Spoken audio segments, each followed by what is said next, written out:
MLC తీర్మానం మల్లన్నపై అదేవిధంగా Younis కార్యాలయంపై దాన్ని బీసీ సమాజం మొత్తం తీవ్రంగా ఖండిస్తున్నాం.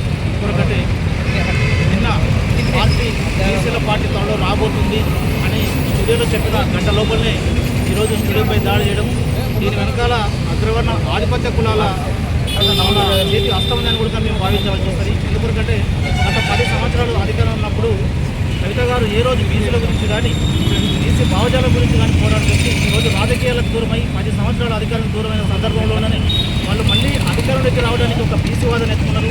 మేము కవిత గారికి ఒక్కటే సూటిగా చెప్తున్నాం, బీసీ భావజాలాన్ని తెలంగాణ వ్యాప్తంగా తీసుకోవడానికి చాలామంది మేధావులు వివిధ రాజకీయ పార్టీలు రోజు రాజకీయ చైతన్యం వచ్చిన మీరు వచ్చి మా వెనకాల బీసీ ఉద్యమాన్ని నడిపించే స్థాయిలో ఈరోజు బీసీ సమాజం తెలంగాణలో లేదు. ఖచ్చితంగా బీసీలో చాలామంది మేధావులు చాలా పార్టీలో ఉన్న పెద్ద నాయకులు ఈరోజు అవేర్నెస్తో ముందుకెళ్తున్నాం. మీరు మా ఉద్యమాన్ని హైజాక్ చేయవలసిన అవసరం మాకు లేదు.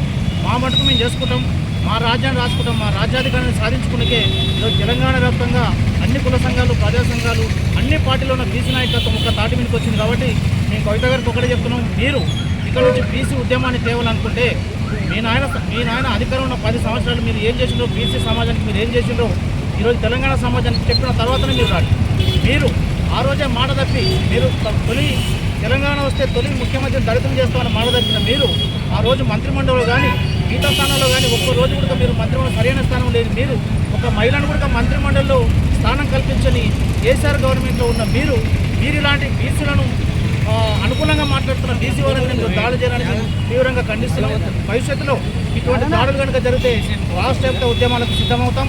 ఇదే చివరిగా మేము కవిత గారికి ఒక్కడే చెప్తున్నాం, మీరు బీసీ ఉద్యమం చేయాల్సిన అవసరం మాకు లేదు, మేము చేసుకోవడానికి మేము సిద్ధంగా ఉన్నాం. కాబట్టి ఇంకొకసారి ప్రశ్నించే గొంతుకల మీద తెలంగాణలో బీసీ భావజాలను తీసుకుపోతున్న వ్యక్తుల మీద భవిష్యత్తులో కనుక ఇటువంటి దాడులు జరిగితే తగిన గుణపాఠం చెప్పేందుకు ఈరోజు సిద్ధంగా ఉన్నామని ఈ సందర్భంగా తెలియజేస్తున్నాం.